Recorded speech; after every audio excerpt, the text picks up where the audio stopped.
আসসালামু আলাইকুম, কেমন আছেন সবাই? আজকে আমি বানাবো সৌদি আরবের খ্যাপসা। তো খ্যাপসা বানাতে প্রথমে মাংস দিলাম, পেঁয়াজ, তারপরে হলো ময় মশলা সব কিছু দিয়ে চাল ধুয়ে দিলাম। ধোয়ানোর পরে কড়াইতে তেল দিলাম। তেল দেওয়ার পরে তেল একটু গরম হলে ঢালে দিলাম পেঁয়াজ, তেজপাতা, পেঁয়াজ ভালো করে একটু লাল লাল হলে ওখানে সব রকমের মশলা দিলাম। ওখানে সব রকমের মশলা দিয়ে ভালোভাবে কষায় নিলাম। নেওয়ার পরে দিলাম হলো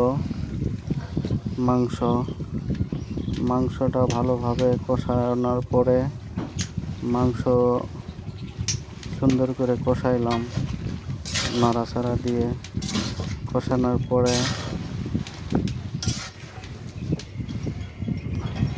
সুন্দর করে কষালাম। এরপরে মাংসটা কষানোর পরে পানি থেকে উঠাইলাম। উঠানোর পরে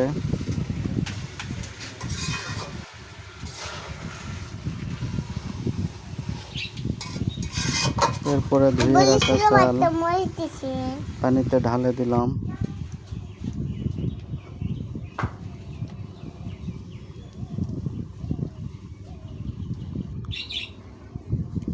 মাংসটা ভালোভাবে ফ্রাই করে নিলাম।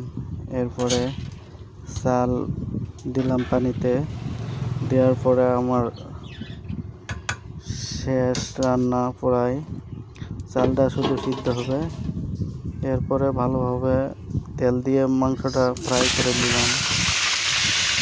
ফ্রাই নেওয়ার পরে হয়ে গেল আমার খ্যাপসা। আপনারা একটু বাড়িতে বানাবেন, সবাই ট্রাই করবেন। ওকে, আল্লাহ হাফেজ, ভালো থাকবেন সবাই। একবার হলেও বাড়িতে বানিয়ে খাবেন সবাই। ওকে।